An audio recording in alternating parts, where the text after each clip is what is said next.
ठंडक भले ही क्यों ना तेज हो, लेकिन जिन्हें लड़ना होता है वो लड़ते हैं ताल ठोक के, जनता के बीच बैठ करके। तब जबकि कड़ाके की ठंडक है और आज गणतंत्र दिवस है, 26 जनवरी 2024 का राष्ट्रीय पर्व। हमारी मुलाकात चौपाल के बीच जनपद सिद्धार्थनगर के शोहरतगढ़ विकासखंड क्षेत्र अंतर्गत स्थित ग्राम सभा चेथरा में डॉक्टर सुखराज यादव जी से। हमने जिस तरह से ताल ठोक के उनसे सवाल किया, उसी तरह से ताल ठोक कर उन्होंने उत्तर दिया। ये अच्छा प्रश्न, आइए इन्हीं से सुनते हैं इनका उत्तर क्या था। चौपाल का अपने आप में देहात में अलग महत्व है और चौपाल का अस्तित्व है। शायद इसी महत्व को समझते हुए भारतीय जनता पार्टी ने चौपाल प्रक्रिया को गांव-गांव, देहात शुरू किया। एक ऐसे ही चौपाल में तब जबकि आज गणतंत्र दिवस है, 2024 का गणतंत्र दिवस, हमको मिल गए सुखराज यादव जी। इनके रग रग में राजनीति है, ये जनता के लिए लड़ते हैं, जनता के हैं यह कहा जाए तो शायद किसी भी सिरे से गलत नहीं होगा। इनसे जानते हैं वर्ष 2024 का लोकसभा चुनाव सर पर है और गणतंत्र दिवस के अवसर पर कुछ और महत्व बढ़ जाता है। इनके मन में क्या है जनता की सेवा को लेकर के, और वर्तमान समय में जो लोकसभा सांसद हैं उनकी सेवा, 10 सालों की सेवा को मद्देनजर। सुखराज जी, ये बताइए कि डुमरियागंज लोकसभा क्षेत्र के कथित रूप से यशस्वी सांसद विकास पुरुष जगदम्बिका पाल जी सिर्फ भारतीय जनता पार्टी के विगत 10 वर्षों की सांसद निर्वाचित हुए और उन्होंने काम भी किया। आप तो गांव-गांव, घाट-घाट, गली कूचे तक जाकर के जनता की समस्या को उठाते हैं और लोकसभा स्तर तक पहल करते हैं। डुमरियागंज लोकसभा क्षेत्र में विगत 10 वर्षों के बीच सांसद निधि से कराए गए कार्य, ऐसे कार्य जिसका शिलापट दिख रहा हो, आप कुछ ब्यौरा दे पाएंगे? सबसे पहले तो मैं भारती जी को, आपको जो है 75वें गणतंत्र दिवस की बधाई देता हूं। उसके बाद मैं, आपने चूंकि हमारे वर्तमान सांसद के बारे में बात किया है, देखिए आज जो हमारे सांसद जी हैं या पूरी भारतीय जनता पार्टी, जो धरातल की बात है, जो वास्तविकता है, उससे दूर होकर ये लोग राजनीति कर रहे हैं। अभी मैं चेतरा ग्राम पंचायत में बैठा हूँ, आप हाईवे बना रहे हैं, लगातार हाईवे बन रहे हैं, लेकिन ग्रामीण सड़कों की स्थिति आप देखिए कि सिसई से लेके बगहावा तक, जिस गांव में बैठा हूं आपको उसी गांव की सड़क के बारे में बता रहा हूं। ये 10-15 साल से खराब है, लेकिन भारतीय जनता पार्टी का सरकार केंद्र में और राज्य दोनों में है, लेकिन इस सड़क पे ध्यान नहीं दिया गया। ऐसे तमाम सड़कें हैं जो ग्रामीण सड़कें हैं। आप चले जाइए मझरिया से लेके मुसहरी तक, आप चले जाइए ढिमरौली से लेके जो है पीका पार होते हुए, चिटहनिया होते हुए लखनपारा तक। ये हमारे अपने क्षेत्र की बात बता रहा हूँ। इस तरीके से पूरे जिले में हजारों सड़कें ऐसी हैं जिस पर रोज ग्रामीण चलते हैं, लेकिन इन सड़कों का अभी तक कोई निर्माण कार्य नहीं हो पाया। फिर योगी सरकार में ये कहा जा रहा है कि सड़कों के मायने में सरकार का जो दावा है, शासन जो ढिढोरा पीट रहा है कि सब सरकारों से, पूर्व की सरकारों से अच्छी स्थिति है, इसका नंगा सूच कुछ और है। देखिए, आपको मैंने पहले बताया कि जो आपके जहां बिजनेस पर्पज की सड़कें बन रही हैं, बिजनेस पर्पज, भाई हाईवे पे आम आदमी नहीं चलेगा, हाईवे पे व्यापारियों की गाड़ी चलेगी, अधिकारियों की गाड़ी चलेगी, बड़े लोगों की गाड़ी चलेगी। आप यही देखिए, आपके बगल में खुनवा चले जाइए और एक सड़क माननीय वर्तमान विधायक ने बनाया है खुनवा से लेके जो है, और वो आपके जो है पानी के टंकी तक 30-40 लाख की वो सड़क है, सीसी रोड है, और वो सड़क टूट गई। बनाने का मतलब उसमें गुणवत्ता भी होनी चाहिए। आप चले जाइए मोहल्ला से लेके जो है पुल तक सड़क बनी है, सारी जो है सड़कें टूट गई, वो भी 40-45 लाख की सड़कें हैं। तो आप बताइए कि इस तरीके से विकास का जो पैसा खर्च किया जा रहा है और कुछ दिन में ही वो सड़क खराब हो जा रही है, तो इसकी गुणवत्ता ना होने के नाते दोबारा हम उसमें पैसा खर्च करेंगे। और जहाँ तक बीजेपी सरकार, बीजेपी गवर्नमेंट की बात है, आज जो बुनियादी समस्या है उस पर कोई ध्यान नहीं दे रहा है। आप देख लीजिए कि आपका क्रूड ऑयल तेल, डीजल, पेट्रोल वो 80 रुपया है प्रति बैरल, और हमारा डीजल और पेट्रोल 100 रुपये में बिक रहा है। आप बताइए, और मोदी जी का हंसता हुआ नूरानी चेहरा हर पेट्रोल पंप पे दिखाई दे रहा है। आप देख लीजिए कि जो दाल है, जो दाल रोटी ये ग्रामीण आदमी का सपना हो गया है, 160-70 रुपया अरहर की दाल चल रही है। महंगाई चरम पे है, और भ्रष्टाचार तो इतना चरम पे है कि भाजपा की सरकार चाहे जो दावा कर ले, लेकिन तहसील, ब्लॉक और थाने में अगर आप जाइए तो बिना पैसे के काम नहीं हो रहा है। कहते हैं राम राज्य है उत्तर प्रदेश में, देखिए ये और आप कुछ और कर रहे हैं। राम राज्य में तो ऐसा नहीं होता था। देखिए ये क्या माना जाइए, राम राज्य एक ढकोसला है। नहीं, देखिए राम राज का मतलब ये होता है कि शेर और बकरी घाट पे पानी पिए। वहाँ कोई ऊंच नीच, भेदभाव, छुआछूत की बात नहीं होनी चाहिए। लेकिन आज की स्थिति है कि ये केवल नारों में ही रह गया है, इसका व्यवहारिक और धरातल पे कहीं पालन नहीं किया जा रहा है। आप तहसील में देख लीजिए, आपका एसडीएम लगातार ये बयान आता है कि एसडीएम का जो संवाद है वो जनता के प्रति ठीक नहीं है, जबकि वो जनता का सेवक है, लेकिन वो किसी को ठीक तरीके से बात नहीं करते हैं, ऐसा लगातार सुनाई दे रहा है। मेरे सामने भी घटना हुई थी कि एक शब्द उन्होंने ऐसा कहा प्रधान के बारे में, जिसका बाद में उन्होंने माफ़ी मांगा। इस तरीके का जो नौकरशाही है, वो लोकतंत्र में लोग गायब हैं और तंत्र हावी है।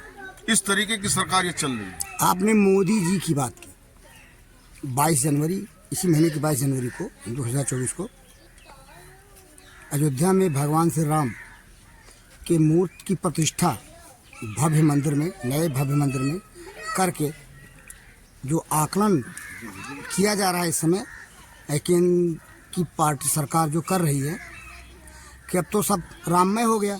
वर्ष 2024 का लोकसभा चुनाव फिर बाजी मारने जाए तो कोई बड़ी बात नहीं। देखिए हमारा देश जो है, भारती जी आपको बता दें, हमारा देश भावनाओं पे चलता है। मैं आपको बता दूं कि 77 में भावना चली, फिर बोपोर कांड लेके भावना चली, जब बीपी सिंह आए मंडल कमीशन की भावना चली। तो हमारा जो देश है ये भावनात्मक रूप से लोगों के साथ जुड़ जाता है। अब इस समय कुछ भावनाएं लोगों ने बदल दिया है, लेकिन धर्म और राजनीति दोनों दो चीज़ें हैं।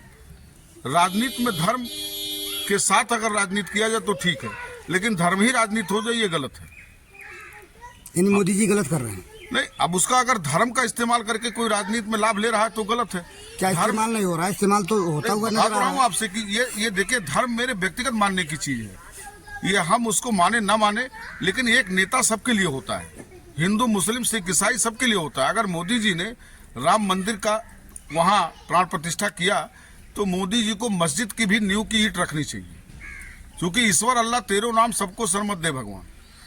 वो चर्च में भी जाके चर्च भी बनवाने का काम करे, गिरजाघर भी बनवाने का काम करे। इसलिए वो दूसरी टोपी लगा करके, जो टोपी लगा रहे हैं, जिसकी टोपी लगा के उनको लोकप्रियता मिली है कथित रूप से, फिर दूसरी टोपी लगा करके दोगलेपन का परिचय नहीं देना चाहते होंगे, जैसा कि अन्य नेता देते रहे। प्रधानमंत्री एक होता है मेरे देश में, वो एक हाथी के भी प्रधानमंत्री है। अगर जंगल में हाथी है तो उसके भी प्रधानमंत्री है। हाथी ने तो चुनाव उनको वोट नहीं दिया। हाथी को जानवर उनको लोकतंत्र में जानवर तो वोट नहीं देते। ऐसा नहीं, ऐसा मैं इसलिए कह रहा हूँ कि वो सबके प्रधानमंत्री हैं।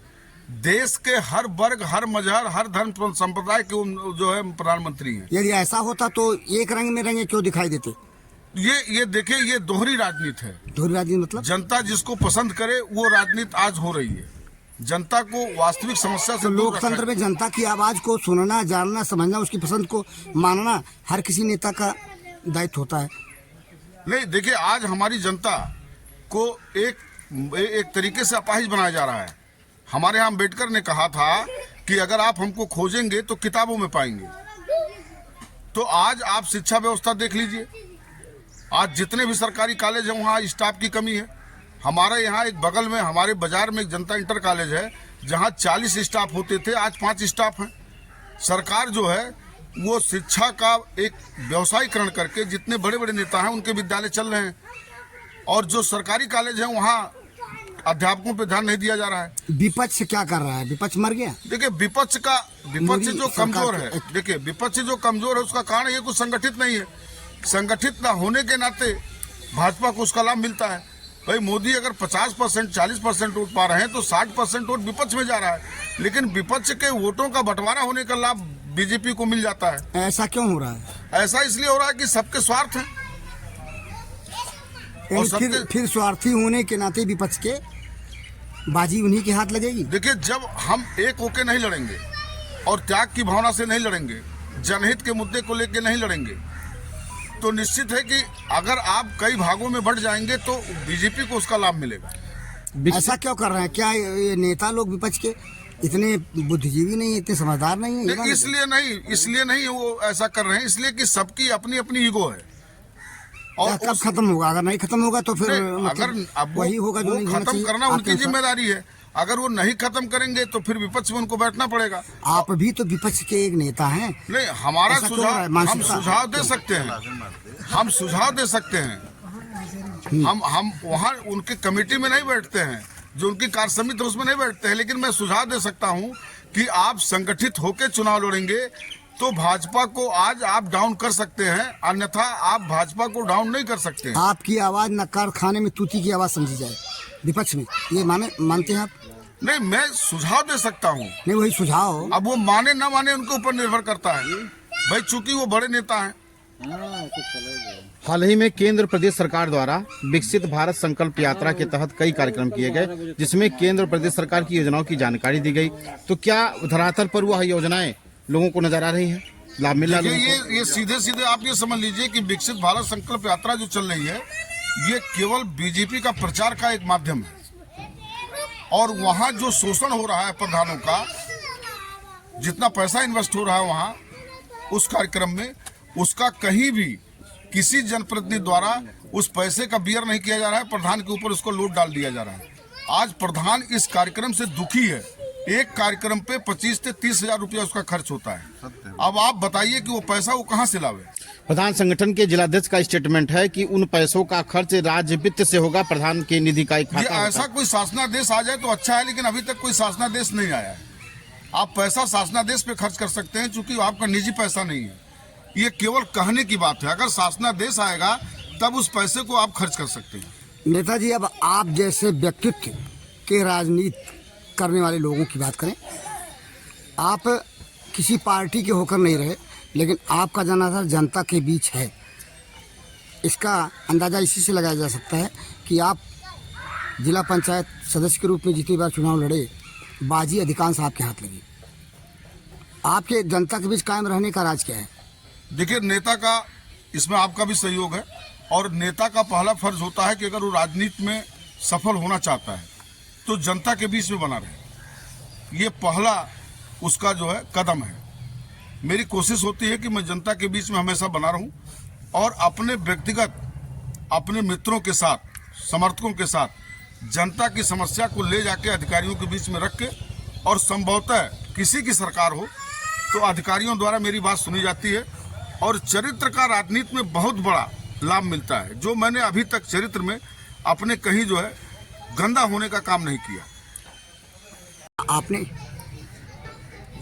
ये खाटी के यादव हैं, नेता भी नेता ऐसे कि जमीन में लौट करके स्वर्गीय मुलायम सिंह यादव की तरह अखाड़े में लड़ते हैं, पत्रकारों से भी और उनसे भी जो भ्रष्टाचार करते हैं।